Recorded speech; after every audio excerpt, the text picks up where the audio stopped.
Fala galera, eu sou Lipe Paiga. E eu sou Paulo Vaz. E vocês estão no Inside Cars. Sejam muito bem-vindos a mais um episódio do Na Estrada. Dessa vez com Paulo Vaz aqui. A boleia do seu Renegade. Invadiu na estrada, galera. Muito bem. Eu achei que você estava muito sozinho, Lipe. Fazia tempo que a gente queria fazer isso. É verdade. Viajar sozinho não tem tanta graça. Não assim, tem né? tanta graça, mas a gente vai viajar sozinho, cada um no seu carro. Com certeza. Estamos indo para Santos. A gente vai pegar, tem duas estradas que chegam de São Paulo até Santos. Sim. Vamos pegar uma cada um. Sim. Né? E vamos fazer turismo perto da nossa cidade, Lipe, porque é mais legal ainda. Exatamente. Santos é a cidade do maior porto do país e tem vários pontos turísticos interessantes. Você vai com este Jeep Renegade? Quem é? Isso é a nova versão do Longitude Night Eagle. Night Eagle. E eu acabou vou de chegar com este Peugeot, que é o novo SUV da Peugeot, que é o 2008 na sua versão GT top de linha. Vamos ver. Bonito carro. É legal, né? Bonito carro. Eu gostei da cor, né? Também, né? Elas são parecidas. Elas são muito parecidas as cores. É o Mas exército isso, né, brasileiro. Lipe? A gente vai viajar, escolhemos dois SUVs. Sim, é o clássico hoje da família brasileira. O que se compra é essa categoria aqui. Então a gente pegou dois carros e vai descer e mostrar um pouco dos carros e da cidade para vocês em dois episódios. Bora lá! Bora!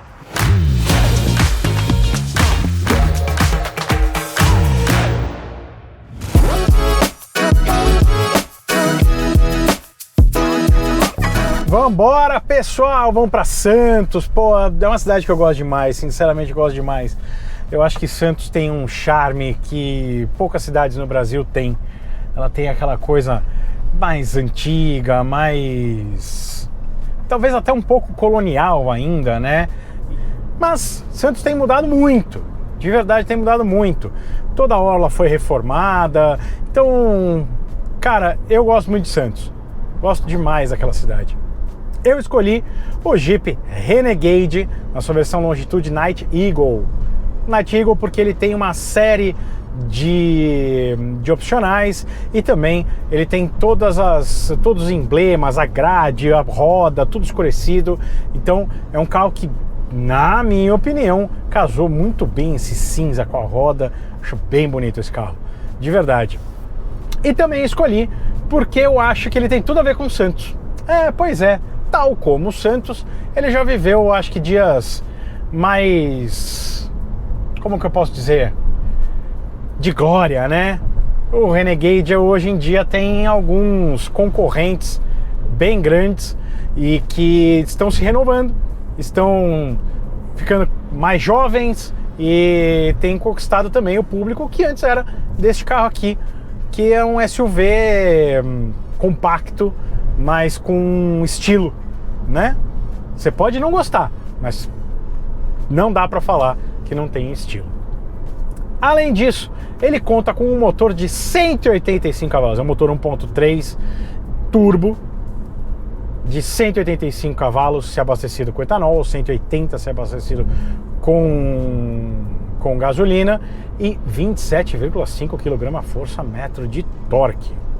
Ou seja, tem potência e torque suficiente para pegar a estrada, além das rodas Aro 18 que dão toda a estabilidade apesar desse teto bem alto.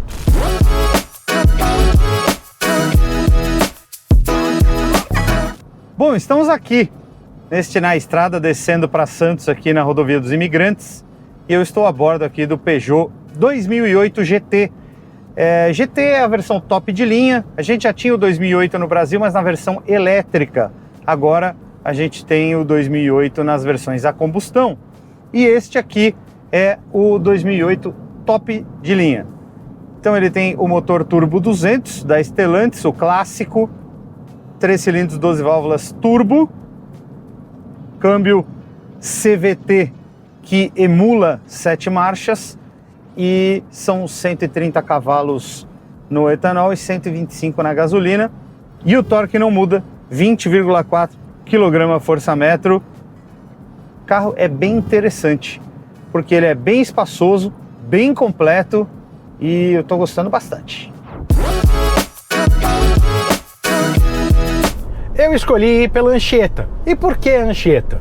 Porque a Anchieta foi a primeira, entre as duas, né, entre Anchieta e Imigrantes, foi a primeira a ser construída ela veio como alternativa à Estrada Velha de Santos, que era bem ruim e de certa forma até perigosa. Todo mundo deve ter alguma história com a Estrada Velha de Santos.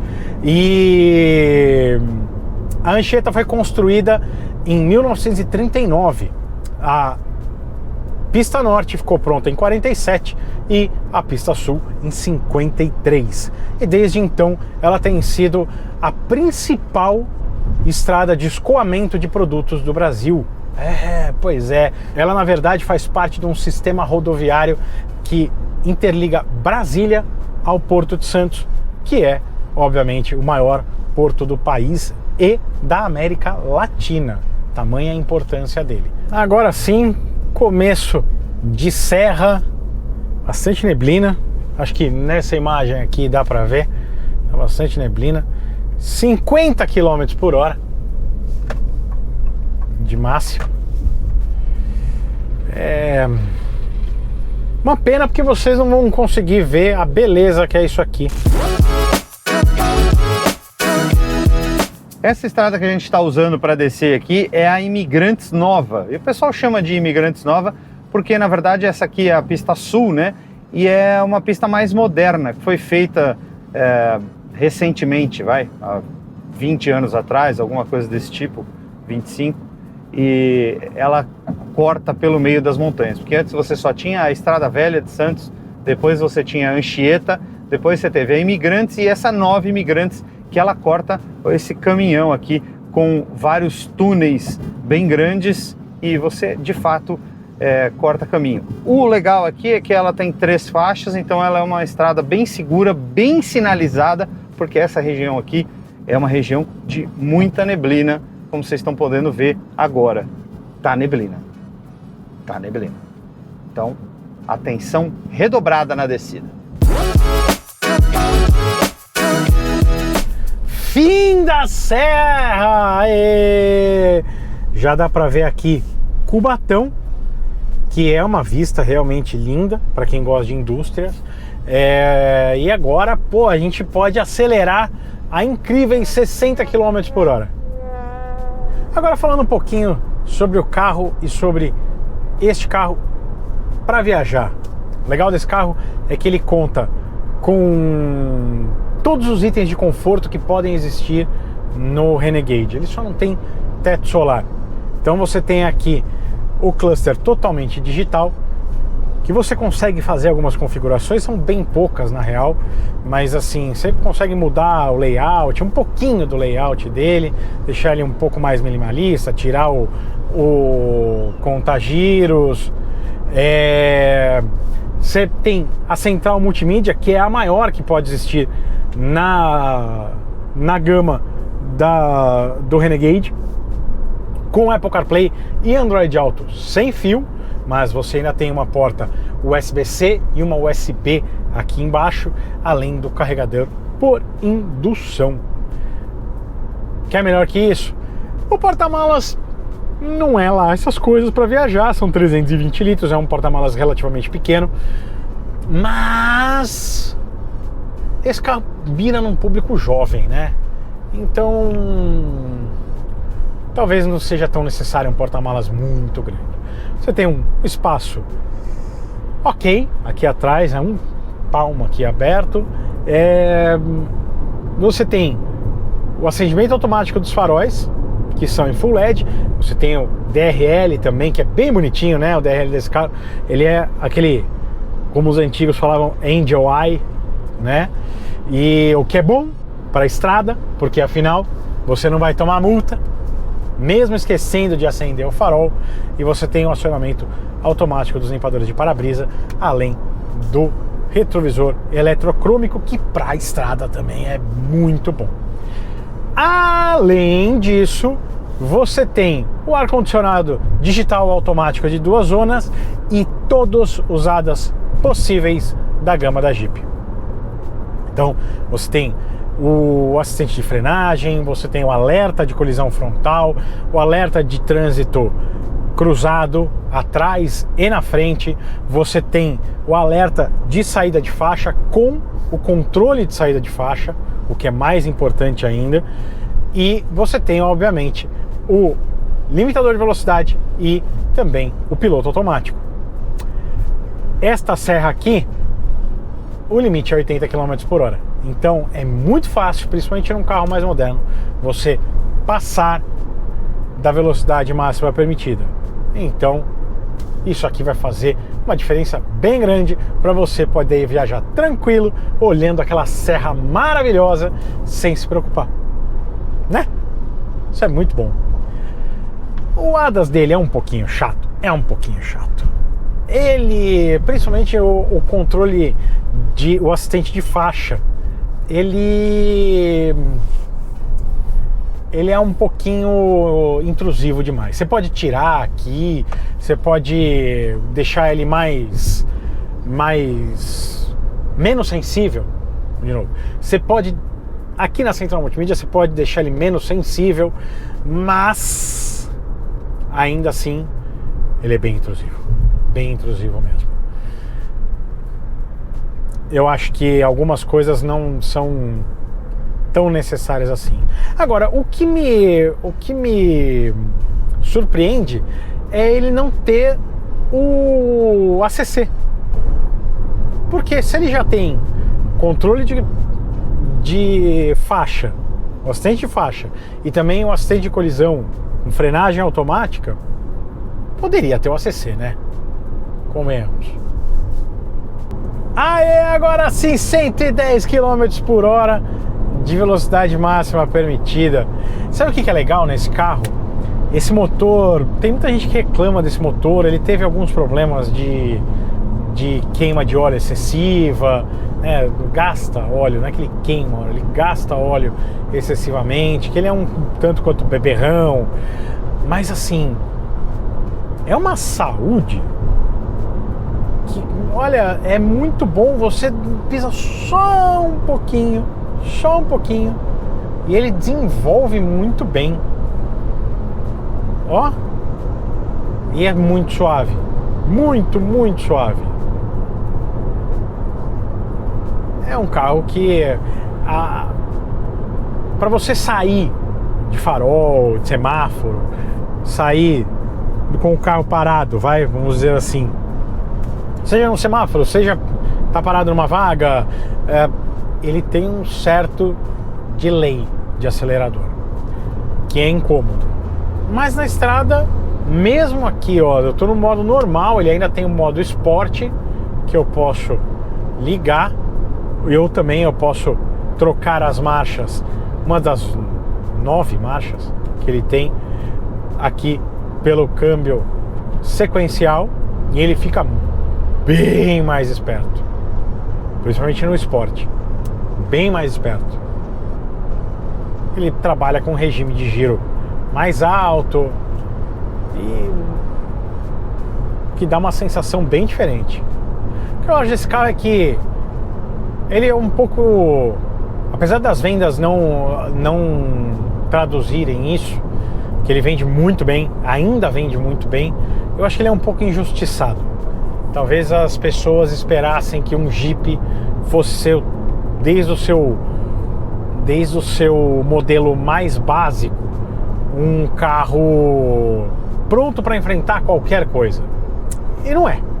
A verdade é essa, né? Nas versões a gasolina, flex, tanto as 1.8 quanto as 2.0 mais antigas, quanto essa daqui que não tem tração nas 4 rodas, elas são para a cidade. Essa é a verdade. Então, eu acho um pouco injusto chamar esse aqui de SUV de shopping, mas ao mesmo tempo todos são nessa categoria, né? Todos são. Então, eu acho um carro um pouco injustiçado. Como eu disse, né? Eu acho que esse carro aqui combina muito com o Santos. Ele já esteve mais em alta do que está hoje, mas ainda continua com o seu charme. Que convenhamos, né? Tirando o Fastback, nenhum SUV dessa categoria tem alma. Esse aqui tem. Ele tem história, ele tem os easter eggs, ele tem a carinha de um Jeep mesmo, Pode não ser um Jeep para fazer trilha, mas ele tem. Então, ele ainda continua meio sozinho, em estilo, em modernidade, enfim. Ainda eu acho que é uma ótima opção. Ainda mais se comparado com o carro que o Lipe escolheu, né? Convenhamos, que é do mesmo grupo, é da Stellantis, mas custa quase a mesma coisa. Se você entrar no site hoje da Peugeot, eles vão falar que está em promoção de 163 ou 165 mil por 149.900. Esse aqui custa 170 mil, a partir de 170 mil, mas ele pode chegar até 175 mil com alguns opcionais. Por exemplo, a cor custa R$1.700. Mas a gente sabe que a Stellantis faz muitos bons negócios. Então eu tenho certeza que se você for numa concessionária Jeep, você vai pagar o mesmo preço que você pagaria naquele de 2008 lá. Que é bonito, bem bonito, mas tem bem menos motor e bem menos itens de conforto.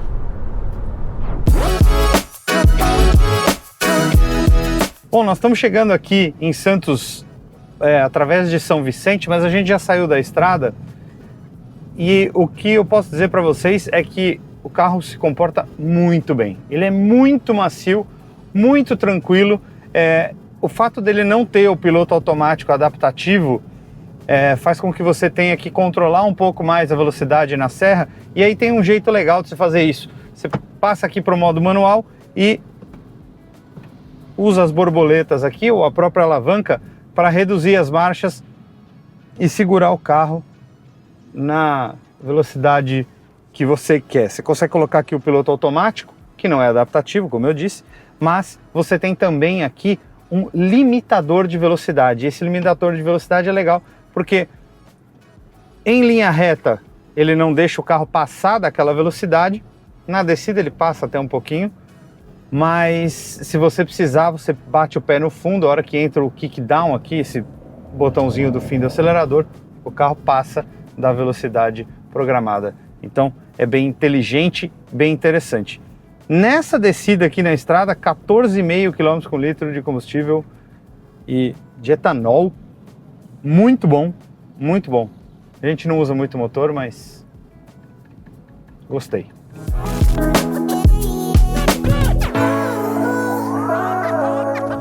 Agora vamos falar um pouquinho sobre o espaço desse carro, né? Ele tem um espaço traseiro aqui muito bom, tem um palmo aqui do meu banco pro banco traseiro, eu tenho 1,83, então o espaço é muito bom. O grande negócio aqui é que o porta-malas desse carro é um porta-malas que tem 374 litros. Ou seja, é um porta-malas, vamos dizer assim, no nível do T-Cross. O T-Cross tem 373 litros, só para vocês terem ideia. Então é um carro que tem um espaço agradável para quem está aqui dentro, principalmente aqui nessa posição de guiar e tudo, essa posição de dirigir de Peugeot é muito boa. E ainda tem um porta-malas de 374 litros. Então eu acho que é um carro bem adequado ao tamanho dele e ao porte da categoria também. Então é um carro bem interessante. Agora os itens de conforto desse carro são muito legais, porque você tem esse multimídia aqui grande e ele é bem moderno, com conexão por Apple CarPlay e Android Auto sem fio, os dois. Você não precisa nem do fio para fazer a conexão inicial, então isso é bem legal. E é uma tela de touch que funciona bem rápido e funciona do jeito que tem que funcionar. Você tem ainda um ar-condicionado digital automático que gela pra caramba, mas o meu ponto aqui é que o ar-condicionado você só acessa através da tela, então você tem que apertar aqui um dos botões de touch que tem aqui em cima e fazer a seleção do jeito que você quer do ar-condicionado. Outra coisa muito legal é que você tem aqui esse design, né, com o pianinho aqui que é clássico dos Peugeot, que é bem bonito nesse carro, e você ainda tem um botão de volume físico. Isso também é bem interessante. Você tem ainda duas portas USB aqui, uma USB-A e uma USB-C, Então a USB-C é para conexão por Apple CarPlay Android Auto se você quiser usar o fio para carregar, e você ainda tem uma porta USB-A para carregar. Aqui atrás também você tem uma porta USB-C e uma USB-A. Então funciona direitinho. Mas fora isso, você ainda tem o carregador por indução aqui no console, e ele tem a refrigeração pelo ar-condicionado. Então o seu celular fica aqui carregando bonitinho e não fica quente, fica do jeito certo. Ponto para a Peugeot. Esse carro conta ainda com Sign Assist, que é aquela leitura de placas na estrada e nas ruas, onde ele mostra para você qual é a velocidade da via, o que eu acho bem legal. Esse carro tem o piloto automático, que não é adaptativo, e o limitador de velocidade, como eu já disse antes, na estrada, mas ele tem o farol automático de LED, tanto farol alto quanto farol baixo, e também tem o sensor de chuva. Então é bem completo. E esse carro tem também um teto solar panorâmico. Sim, teto solar. Normalmente nos Peugeot a gente fala de teto panorâmico, mas nesse caso é um teto solar mesmo. Se a gente quiser ir um pouco mais longe, é um teto lunar, que sempre que o teto é translúcido, ele é um teto lunar e não solar. Mas ele abre. Então não é um teto panorâmico, é um teto solar ou teto lunar panorâmico, porque ele abre. Na questão de segurança, esse carro tem alguns itens legais e alguns itens meio chatos. Para mim, um dos itens muito legais que esse carro tem é o fato dele ter o sensor de ponto cego. E aí o sensor de ponto cego acende aqui no espelho quando tem um carro no seu ponto cego, e eu acho isso muito interessante, porque você consegue, obviamente, ter uma noção melhor de quem está ao seu lado. E a coisa chata que eu acho desse carro é o sensor de colisão dianteira. Ele fica o tempo todo reclamando que você está perto. Às vezes você está fazendo uma curva assim e tem carro parado, e ele fica apitando, dizendo que você vai bater. Vocês sabem as ressalvas que eu tenho quanto a isso, mas tá começando a ficar demais nos carros, né? Você não pode fazer nada, você tá dirigindo normal e os carros ficam apitando como se você simplesmente não soubesse o que está fazendo. Muita gente não sabe o que está fazendo mesmo, mas e os que sabem? Tem que sofrer por conta dos outros. Outro ponto positivo desse carro é na questão da segurança. Ele tem 6 airbags. Normalmente a gente costuma criticar o Peugeot 208 porque ele só tem 4 airbags, mas esse aqui, o 2008, tem 6 airbags. Então ele tem os airbags laterais dianteiros, os airbags frontais e ainda os airbags de cortina, os airbags de cabeça. E chegamos finalmente a Santos, essa cidade que foi fundada em 26 de janeiro de 1546, ou seja, a cidade tem 478 anos, é uma cidade bem antiga, e o que eu posso dizer para vocês é que hoje ela é a 10ª cidade do Brasil em qualidade de vida. É muito bom morar em Santos, hein? Santos é também a 5ª cidade entre as não capitais mais importante na economia do Brasil.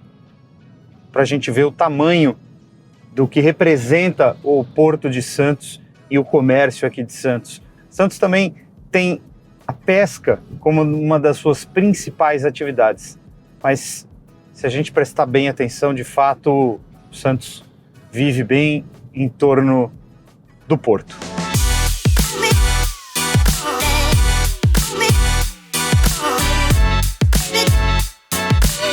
Bom, chegamos aqui ao emissário de Santos e aqui tem muita coisa legal. Aqui atrás da gente tem a ilha de Urubuqueçaba e aqui a gente vai ter futuramente o Museu do Surf. Aqui tem a pista de skate do Chorão, né, que é em homenagem ao Chorão. Então tem a obra ali que a gente consegue ver, que é a escultura, na verdade, da Tomi Otaki, em homenagem aos 100 anos da imigração japonesa aqui para o Brasil. E o mais legal de Santos é que vocês estão vendo logo o comecinho de Santos, porque ali atrás, do lado, meu lado esquerdo, lado direito de vocês, tem a Ilha Porchá. A Ilha Porchá ali que é meio que a divisa entre São Vicente e Santos. Então, daqui para cá é tudo Santos. E a gente aqui na frente consegue ver que Santos é conhecida, inclusive está no Guinness, que é o livro dos recordes, pelo maior jardim em frente ao oceano do mundo. São 7 quilômetros de jardins e são maravilhosos, é muito bem cuidado. Parabéns à Prefeitura de Santos, porque tá muito, muito bonito.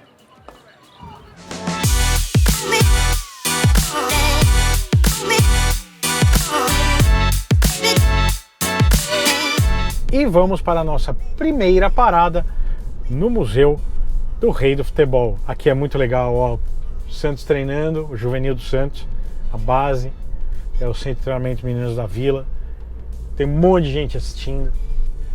Olha lá, o Museu do Pelé fica do lado do bonde turístico, bem pertinho do bonde turístico, no centro histórico da cidade. Tem algumas coisas que me pegam nos centros históricos de qualquer cidade.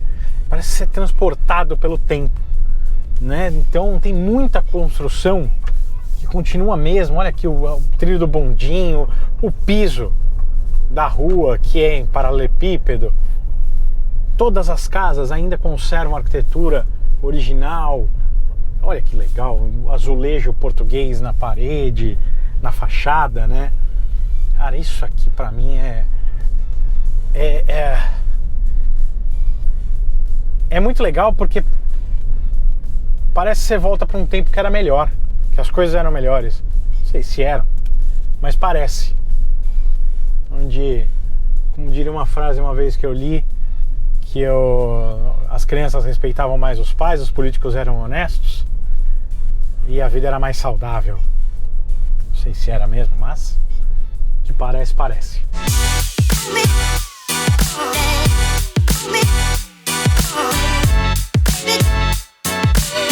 Chegamos ao meu primeiro destino. Confesso que eu tô bem ansioso para conhecer o museu desse cara aqui, o Museu do Pelé. Vamos lá para dentro que tem muita, mas muita história do rei, né? Bora lá.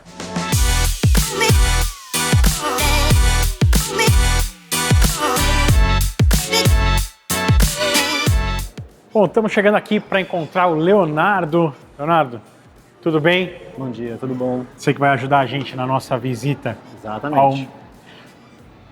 Aqui é a parte do acervo permanente. Isso, acervo permanente, ali temporário, exposições temporárias, e aqui a parte permanente do museu. Vamos começar? Vamos lá.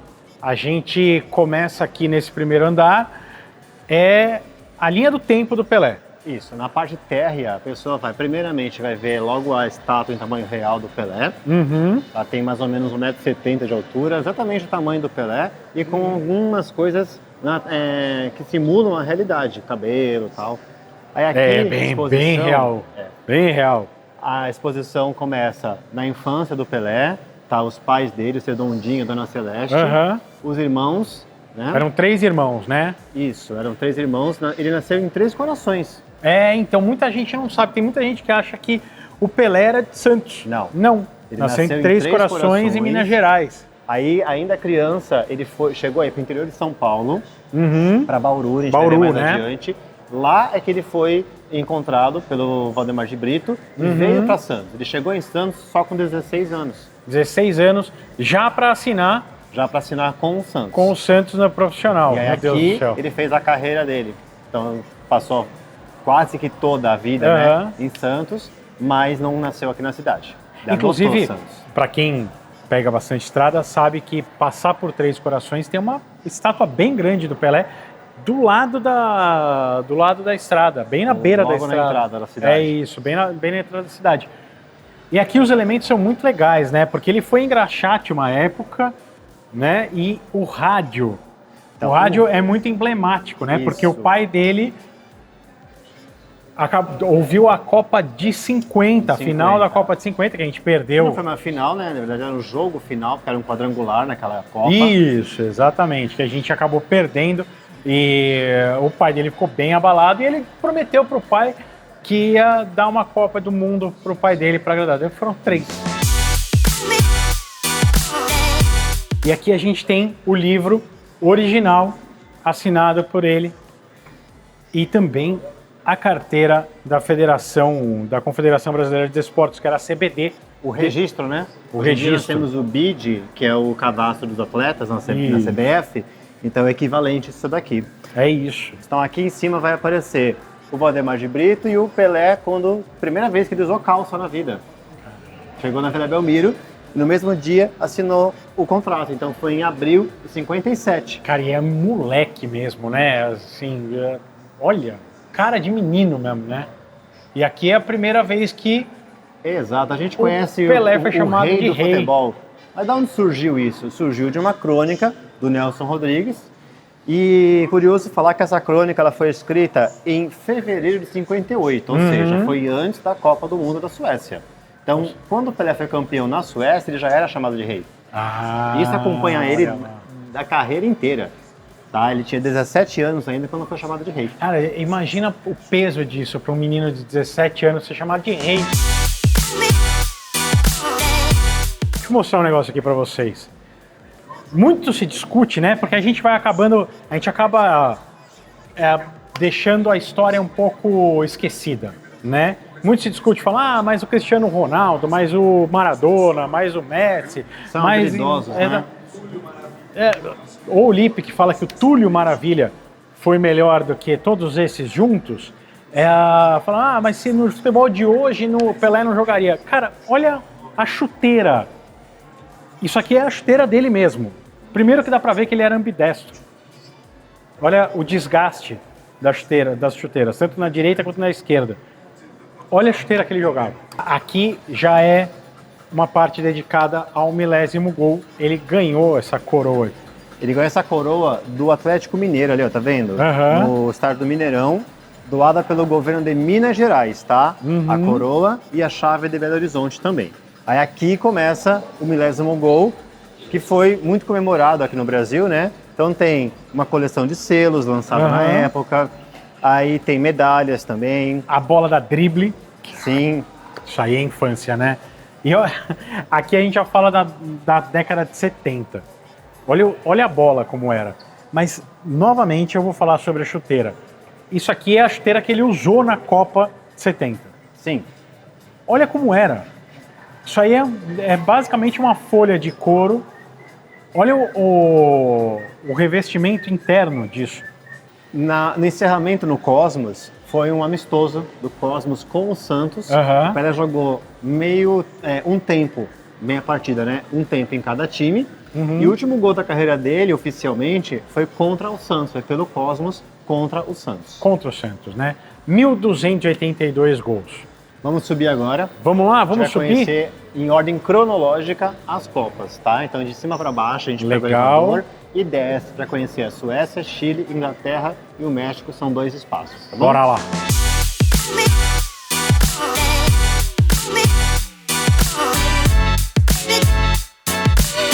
Aqui são alguns dos números do rei. Sabe o que eu acho interessante? É que a gente contesta algumas coisas, né? Alguns números. Se contesta muito se o Tyson ou o Muhammad Ali foram... Qual foi o maior boxeador? Apesar do próprio Tyson falar que foi o Ali. Tem gente que contesta se o melhor piloto da Fórmula 1 foi o Senna, foi o Fangio, foi o Schumacher. Porque os números, às vezes, eles enganam pela qualidade, né? A gente pode ver o esporte, analisar o esporte pelo número ou pela qualidade, ou quantitativo ou qualitativo. Depende do recorte que a pessoa faz. É isso. Mas aqui não tem muito o que Contra discutir. fatos não há argumentos. É isso, né? Então, no caso aqui, a gente reúne fatos da carreira do Pelé, não tem como argumentar muita coisa. Então, aqui mostra as médias de gols. Você comentou agora há pouquinho lá embaixo, né? Que mostra as médias. Uma média altíssima de quase um gol por jogo no Santos. Na seleção brasileira também, uma média bem alta. E no Cosmos também alto, né? Sim. Já menor que as outras, mas enfim, também bastante alto, de 0,60 por jogo. 12 gols em Copa do Mundo. 12 gols em Copa do Mundo, 17 gols em Libertadores. Meu Deus do céu. Hoje em dia a gente tem aí o Ronaldo, que já fez mais, vários jogadores, né? Mas não tem 3 títulos. Não tem. Não, é isso, porque os números são esses. Ele tem os maiores títulos, ele tem os maiores números de gol, maiores médias de gol. Olha isso, em 62 ele fez 1,52 gol por jogo. Aqui, Paulo, a gente tem números do Rei, ó. Então tá lá, o número total de gols na carreira dele, total de jogos, a média, e aí vai detalhar em cada local, tá? Então no Santos, na Seleção Brasileira, no Cosmos, também outras participações que o Pelé teve, os números reunidos dão aquele total, que você consegue ver qual foi o aproveitamento dele em cada lugar que ele jogou, tá? O aproveitamento dele no Santos, na Seleção Brasileira. Caramba, que loucura, né? 95 gols em 77 jogos oficiais. Tá bom ou não?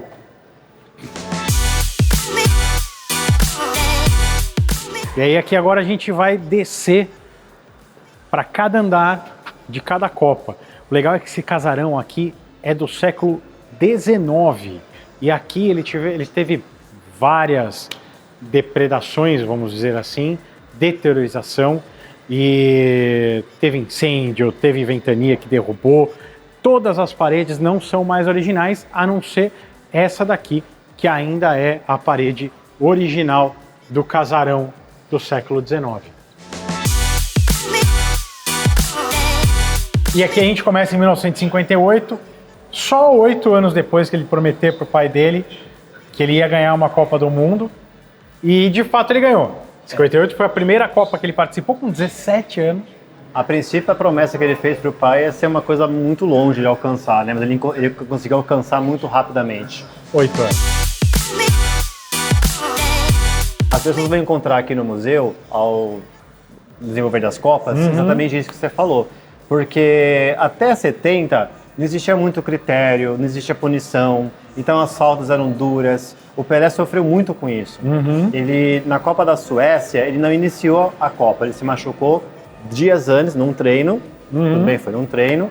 E aí, depois ele começou a jogar a Copa. No Chile, ele se machucou na Copa, aliás, machucaram ele, né? E ele não completou nenhuma das 2 Copas. Por isso que no México foi o auge, porque lá ele começou e terminou a Copa jogando e deu tudo certo para ele. E ele era na dúvida também, né? Porque ele tinha falado que ele não ia mais jogar, né? Na Copa de 70. Passou a Copa de 66. Ele já disse que não ia mais jogar futebol, que não ia mais representar a seleção brasileira. Aí voltou para a Copa de 70 e o Brasil conseguiu, mas devido à preparação também, né? Acho que ela ficou marcada na memória do brasileiro, porque foi a Copa que o Brasil foi ótimo do começo ao fim, ganhou os 6 jogos, as 6 partidas que ele disputou. Hoje são 7 jogos, né? Na época, era até 2002, que ganhou 7 também, era a única Copa que o Brasil tinha ganhado todos os jogos.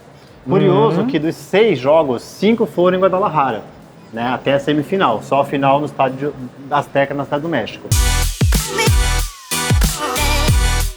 É a primeira Copa que foi transmitida em cores. Isso. A primeira Copa que teve cartão amarelo e cartão vermelho. E é a primeira Copa em que a bola foi padronizada com 32 gomos, a Copa de 70. É muita coisa, né? Sim. Essa Copa ela ficou marcada na história, tanto no futebol, tanto do Brasil também.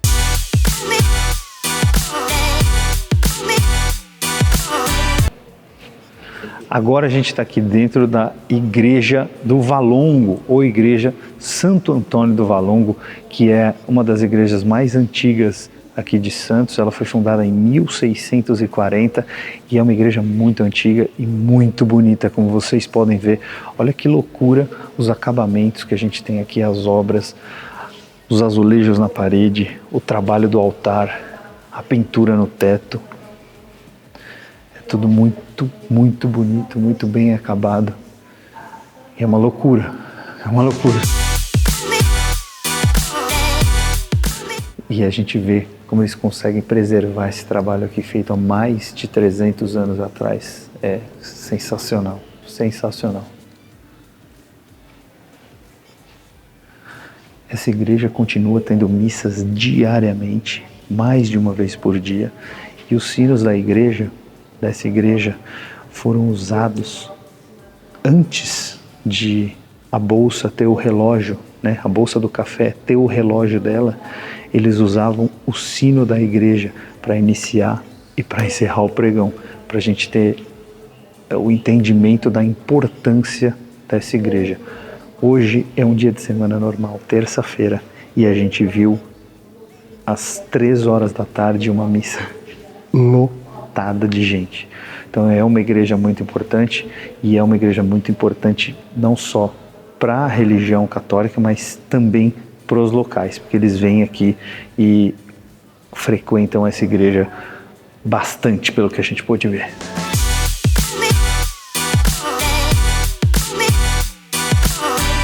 Bom, Paulo Vaz, vamos encerrar este primeiro episódio do Na Estrada aqui. É muita coisa para mostrar, né, Lipe? É lógico, Santos é uma cidade muito grande, tem mais de 433 mil habitantes, é a maior cidade do litoral paulista. E muita, mas muita história. Exatamente, uma das cidades mais antigas do litoral também. Exatamente. Então, nos vemos na semana que vem. Um grande abraço e até a próxima.